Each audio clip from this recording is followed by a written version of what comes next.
Hey everybody, how you doing today? Today we're going to talk about other trading card games and the risk involved with them. I got a few pickups before I get into that. A few things that I purchased.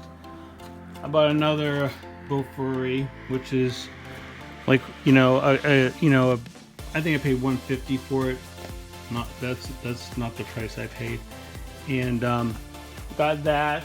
I picked up a whole bunch of these trial decks for the Magi record because I have a bunch of these. I figured I'm going to buy some trial decks so I could sell them both at the same time in the future. I really like the artwork on these cards.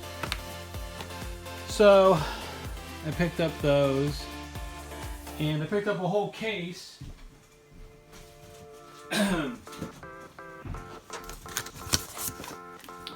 Out of the way. Picked up a whole case of this, and the reason I did that was to get this play mat. And they were the booster boxes are cheap too, so that it comes with the play mat. So, like I said, I really like the artwork of these.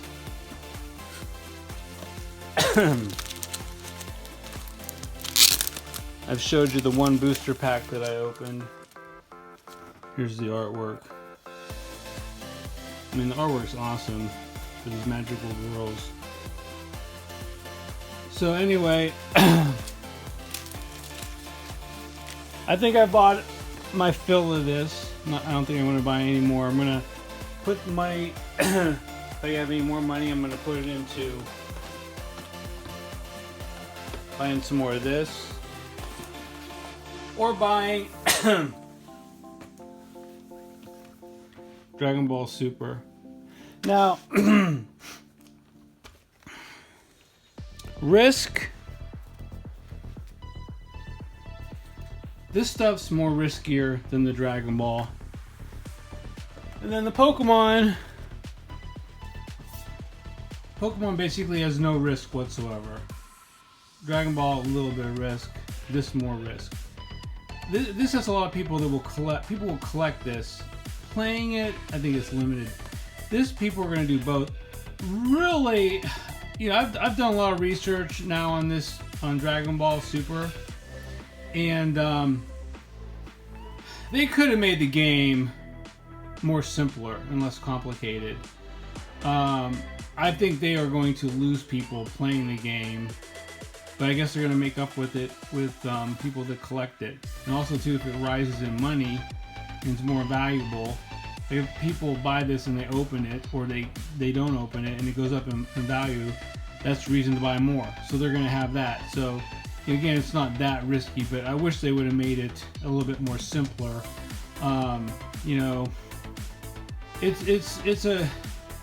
I've played a lot of card games, and it's one of the more complicated card games.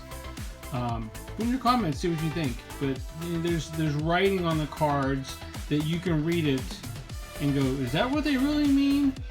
Then you have Pokemon, which is there's no risk. It's gonna go up. But I'm a creature of, I get bored with things easy, so I was sort of getting a little bit bored with just buying Pokemon, so I decided to buy some Dragon Ball and Super, and it's gone up in value a lot.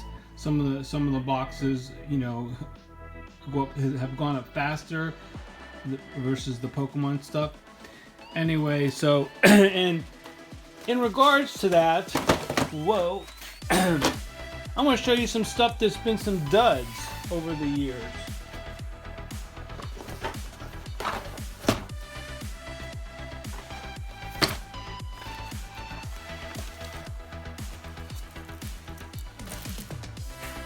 I got all on camera. Yeah, Star Wars by Decipher, a dud game. You think Star Wars would be like like a no-brainer? It shouldn't be a dud. The artwork. The artwork's decent because it came out of the movie. There's Han Solo.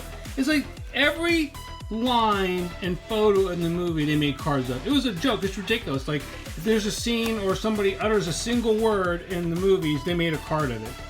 And I don't know if it was because they made too much of the cards or what, but nobody plays this game, and the cards in the boxes are not worth as much as if I would have put this money into Pokemon, for instance. Okay? So I bought so much of this stuff, I threw boxes of commons in the trash. Star Wars. Dagobah, Premier, Cloud City, A New Hope. Junk. A failed card game. This is Legend of the Five Rings. Now, when Star Wars came out, people played it just a little bit. They basically collected it.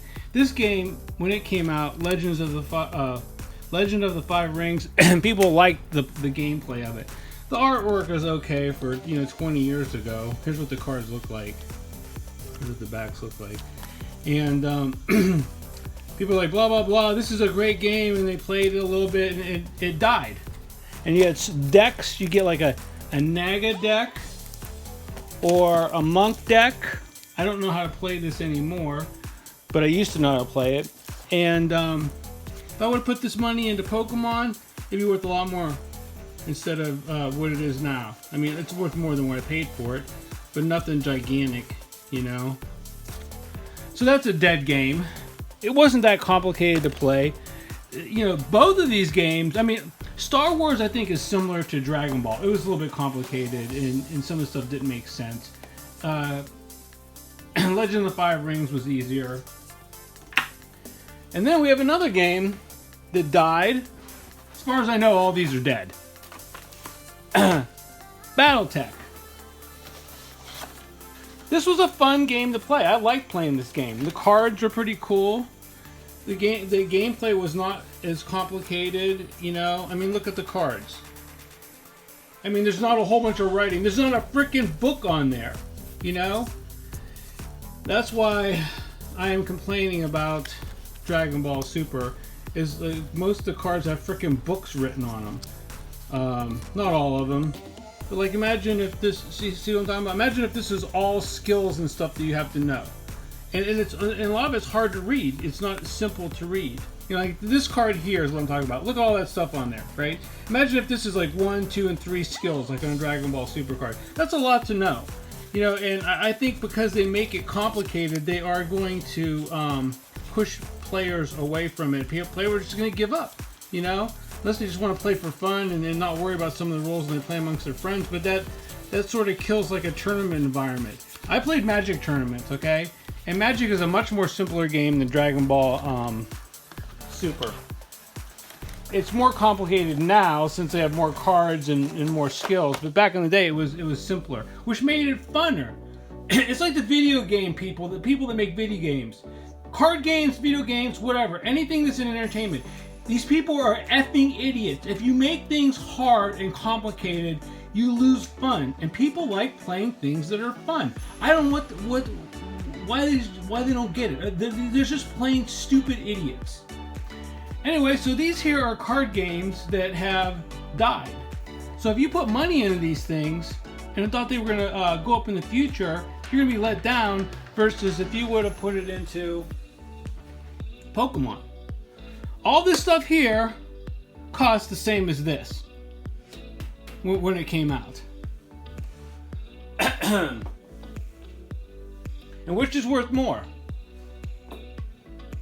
Box of this. Even the cards are worth more in Pokemon. Anyway, I'm just letting you guys know. I just want to give you a little bit of history of some of the things that have died, and just to be aware of if there's new stuff out now. Like there's a couple card games that I looked at, like that Blood one, whatever it's called. I forget the name of it off the top of my head. I didn't like the artwork of it that much. And then there's another game that there's another game out there that Rudy was pumping. They want like $500 for like a first edition box because it's first edition. Well, it doesn't matter if the card game is not going to go anywhere. So my money is put the money into Pokemon. But if you want to play those games and have fun, that's good. I don't know how fun they are and how complicated they are. I don't have time to to look up all that stuff and go into detail. You know, I'm trying to learn how to play Dragon Ball Super, and yeah, I know how to play it, and I guess maybe I'm putting a little bit more pressure on myself because I want to play at like a high level to win, and I think that's maybe part of my problem too. But then again, it's not as simple as like when Magic first came out. Let me know what you think. But anyway, I just want to give you a shout out to all the people that invest into the hobby and talk about the risk of some of these other games. And hope you like this video. Give me a like, share, subscribe. Talk to you later.